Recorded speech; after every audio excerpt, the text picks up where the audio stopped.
Salut les mémonistes, ici Mémorole et aujourd'hui, pas de leçon de morale dans cette vidéo. Parce qu'au fond, tu le sais au fond de toi que t'aurais dû t'y mettre avant, mais bon, on est plus motivé dans l'urgence, n'est-ce pas? Et puis c'est aussi à ça que servent les mecs de mon espèce. Attends, t'es pas en train de me dire que... Mais non! Les spécialistes de la mémoire et de l'apprentissage! Générique.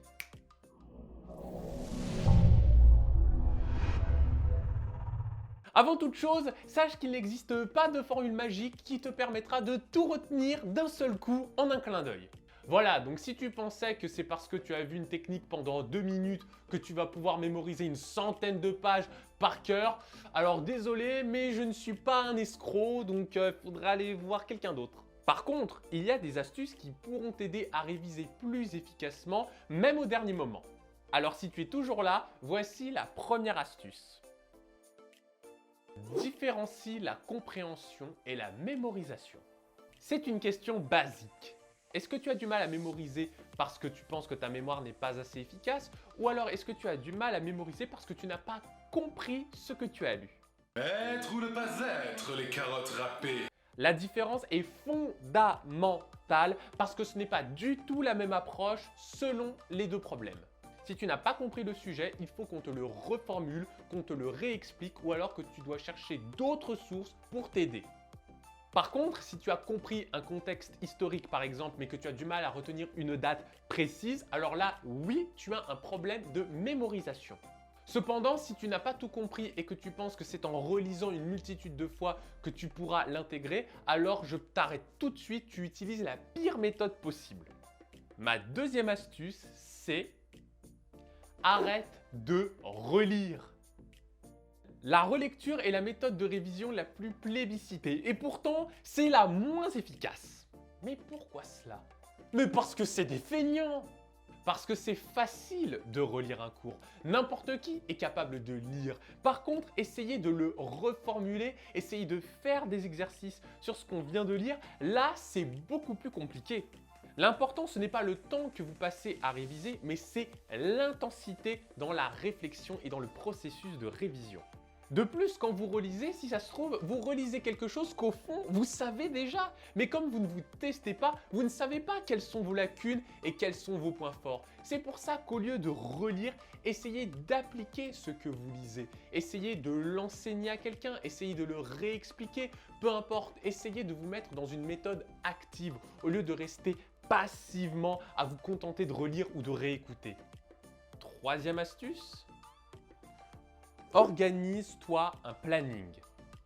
Il te reste peu de temps avant ton examen, eh bien c'est parfait. Ce sera beaucoup plus facile de faire un planning et de le tenir pour optimiser son apprentissage et ses révisions. Je ne te parle pas de créer un simple planning où tu mettras lundi philosophie, mardi économie et mercredi maths. Non, je te parle d'un planning qui te permettra de suivre les chapitres que tu as révisés et de savoir quand les répéter. Parce que la répétition, c'est la clé de la mémorisation. Ainsi, si tu as révisé un chapitre sur la Seconde Guerre mondiale le lundi, eh bien tu dois absolument écrire dans ton planning que mercredi et dimanche, tu dois réviser ce chapitre parce que c'est ça qui va te permettre de te guider à travers tes révisions et en plus, ça te permettra d'optimiser tes révisions parce que là, tu vas réviser quelque chose pour que ce soit frais dans ta mémoire. Oui, mais attends, si on doit réécrire, qu'on doit réviser des chapitres qu'on a déjà appris, mais en fait, on a 3 fois plus de travail, donc on perd du temps. Non, ce n'est pas 3 fois du temps de perdu, c'est 3 fois du temps optimisé. Vous ne pouvez pas mémoriser un cours en le voyant une seule fois. C'est impossible, hormis pour les hypermnésiques. Vous devez impérativement organiser des répétitions. Et le meilleur moyen d'optimiser ces répétitions, c'est de tenir un planning. N'hésitez pas à passer 15-30 minutes pour organiser vos révisions parce que derrière, c'est votre temps que vous économisez et c'est également votre énergie. Quatrième conseil, travaillez en groupe. Rassurez-vous, vous n'êtes pas tout seul à réviser au dernier moment, vous êtes quasiment tous comme ça. Alors justement, si vous êtes dans le même bateau, eh bien, travaillez ensemble. Ouais, enfin, 6 gars à travailler ensemble dans le silence, sur leur cahier, chacun de leur côté, c'est pas trop ce que j'appelle l'éclate du siècle, ni des révisions en groupe d'ailleurs. C'est pourquoi quand vous travaillez en groupe, laissez libre cours à votre imagination et amusez-vous.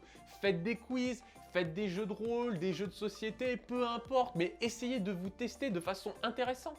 En rendant vos révisions plus amusantes, c'est votre motivation que vous allez booster. Par exemple, si vous révisez un chapitre sur la Seconde Guerre mondiale, eh bien peut-être essayez de rejouer la scène avec vos potes. Il y a forcément une amicale d'anciens nazis, ou un club, une association. Mémorial nazi peut-être. Si vous révisez chacun de votre côté sans dire un mot, au final, quel intérêt? Quelle différence avec le fait que vous travaillez tout seul? Vous pouvez aussi organiser des débats autour d'un sujet pour voir si vous connaissez vraiment votre sujet et ce que l'autre peut vous apporter comme information. Alors du coup, révisez quand même chez quelqu'un parce que si vous révisez dans une bibliothèque, vous aurez souvent le droit à cette onomatopée. Chut. Ouais, ça risque quand même de finir devant la PS5 cette histoire.